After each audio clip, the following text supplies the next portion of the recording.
ব্যস্ত জীবনের একঘেয়ে জীবনচর্যা থেকে মুক্তি পেতে আমরা ছুটে যাই প্রকৃতির কোলে, যেখানে আছে পাহাড়, নদী, সবুজ জঙ্গল। আর সেখানেই আমরা দেখা পাই এক একটি জনগোষ্ঠীর, যারা নিজস্ব সংস্কৃতি ঐতিহ্যকে আঁকড়ে বেঁচে থাকে, যাদের বলি উপজাতি। তাদের নিজস্ব ভাষা, সামাজিক নিয়মকানুন, খাওয়া দাওয়া সমস্তই আমাদের আকৃষ্ট করে। দূরে না গিয়েও কলকাতার বুকেই কিছু সময়ের জন্য এই সমস্ত অনুভূতি উপভোগ করতে পৌঁছে যাওয়া যায় ইকো পার্কের গেটের 6 নম্বরের কাছে ধামসা ট্রাইবাল কিচেনে, যেখানে আজ তোমাদের নিয়ে এসেছি। হঠাৎ দেখলে এই নৃত্যরত সাঁওতাল রমণী মাদল বাজানো এই মূর্তিগুলোকে জীবন্ত বলে মনে হয়। আর চিরাচরিত প্রথা ভেঙে এখানে রেস্টুরেন্টটিও কিন্তু তৈরি করা হয়েছে ধামসার আদলে।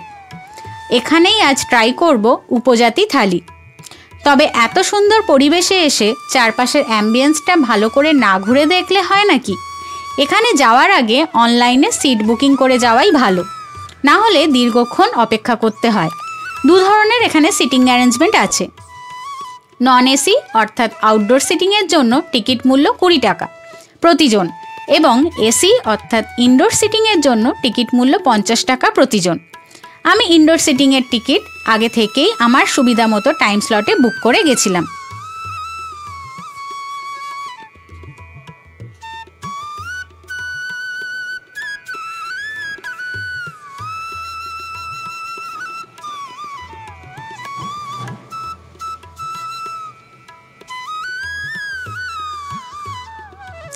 এই হলো এখানের বাইরের সিটিং যে অ্যারেঞ্জমেন্ট, সেখানকার এরিয়াটা। প্রকৃতির মধ্যে বসে খাওয়া দাওয়া করতে চাইলে এই জায়গাটা বেছে নেওয়াই যায়, কিন্তু গরমকালে এটা খুব একটা সুবিধাজনক নয়। শীতের মিঠে রোদ গায়ে মেখে হয়তো এটা ভালো লাগতে পারে। আর এই হলো এখানকার প্রবেশ পথ। এই দরজা দিয়ে ভেতরে এসে বসার পর মন ভরে অন্দরসজ্জা দেখছিলাম। ওয়ার্লি পেন্টিং আর মান্ডালা আর্ট দিয়ে সাইড ওয়ালগুলো ডিজাইন করা। উপজাতি জীবন, জীবনচর্যা, নানা ঘটনা ফুটিয়ে তোলা হয়েছে এই ছবির মাধ্যমে। ট্রাইবাল অ্যাম্বিয়েন্স দেওয়ার জন্য উচ্চ আলোর ব্যবহার কিন্তু এখানে নেই। সিলিংয়ের লাইটগুলো মাটির হাঁড়ির মধ্যে দিয়ে সাজানো হয়েছে। সম্পূর্ণরূপে ট্রাইবাল অ্যাম্বিয়েন্স দেওয়ার জন্য কিন্তু এখানে নিখুঁত উপস্থাপনা করা আছে। ততক্ষণ তোমরা এই অ্যাম্বিয়েন্সটা একটু উপভোগ করো।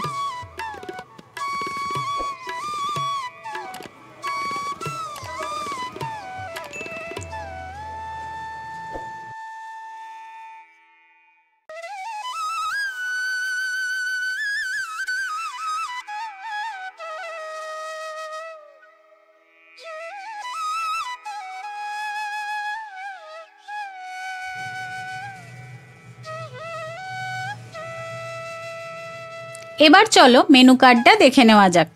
ভেজ, ননভেজ, স্টার্টার্স, ডেজার্ট, থালি সবই এখানে আছে। তবে মাথায় রাখতে হবে এটা ট্রাইবাল রেস্টুরেন্ট, তাই প্রতিটি পদ ইউনিক।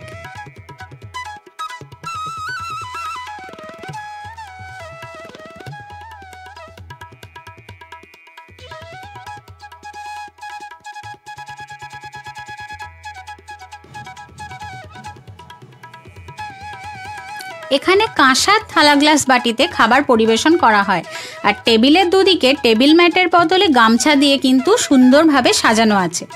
স্টার্টার হিসেবে অর্ডার করেছিলাম বাঁশপোড়া মুরগি, যার দাম ছিল 349, আর নিয়েছিলাম ওরগ্রাম থালি, যার দাম ছিল 249। থালিতে ছিল ভাত, ঘি, লেবু লঙ্কা, পোস্ত মুরগি, টমেটো ভর্তা, বেগুন ভাজা, ডাল, বড়ার ঝাল, চচ্চড়ি, মাছের কালিয়া, চাটনি, পাঁপড়, পায়েস।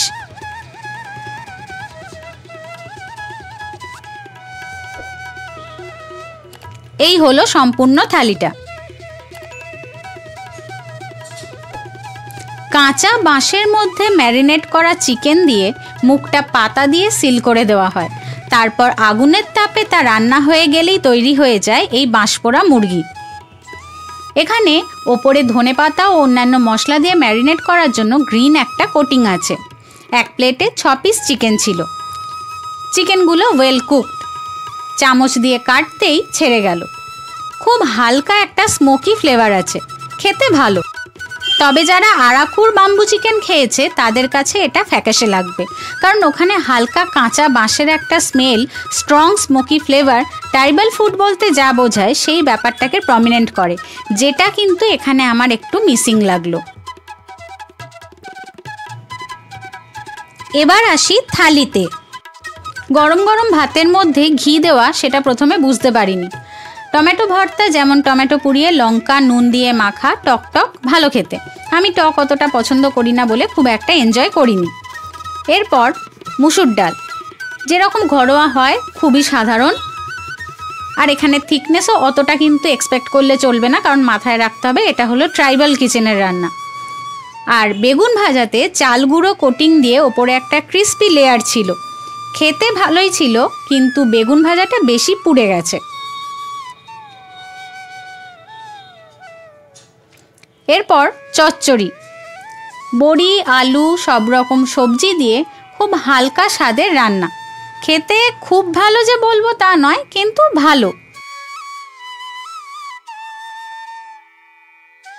এরপর বড়ার ঝাল, এখানে কিন্তু আমি অন্তত একটাও গোটা বড়া পাইনি, সব বড়াগুলোই ভেঙে গুঁড়িয়ে গেছে, আর এখানে কিন্তু কোনো রকম আলুর ব্যবহার ছিল না। আর এই বড়ার ঝালটা খেতে ভালো ছিল, এটা হালকা ঝাল ছিল।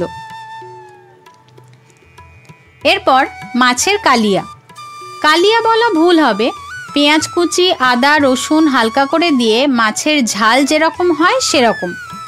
স্ট্যান্ডার্ড সাইজ মাছের পিস ছিল, মাছটা ফ্রেশ ছিল, খেতে মোটামুটি ঠিকঠাকই লাগলো।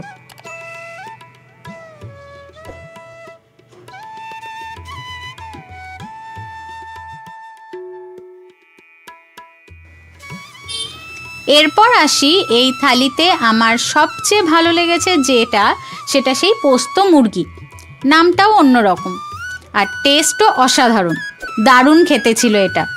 এরকম বড় পিস একটা ছিল আর ছোট ছোট 2-3টে পিস ছিল।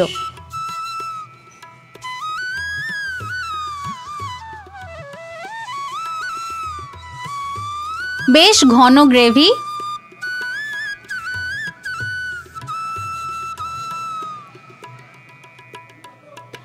আর মাংসটাও সুন্দর সিদ্ধ হয়েছে, দারুণ খেতে ছিল এটা। তবে মাংসর পিসগুলো ভাঙা ভাঙা, এক পিসই যা বড় পিস ছিল আমার ভাগে অন্তত পড়েছিল, আর সেটা ছাড়া বাকিগুলো এরকমই ছোট ছোট আর ভাঙা ভাঙাই ছিল। খেতে কিন্তু অসাধারণ ছিল, পুরো থালির মধ্যে এটা আমার সবথেকে ভালো লেগেছে। এরপর চাটনি পাঁপড়, এখানে কাঁসার থালা বাটিতে যেহেতু খাবার সার্ভ করা হয়েছিল, তাই অন্যান্য আইটেমের মতো চাটনিও কাঁসার বাটিতে দিয়েছিল, যেটা দিতে নেই, এখানেও তাই হয়েছিল। একটা কষা স্বাদ ভীষণ মুখে লাগছিল। নর্মাল আমের চাটনি, পাতলা যেরকম থিকনেস আছে সেরকম, টকের ভাগই বেশি ছিল আর কষা। এরপর মণিপুরের কালো চালের পায়েস এখানকার বিশেষ আকর্ষণ, দেখতেও অন্যরকম, স্বাদ সত্যিই ভালো।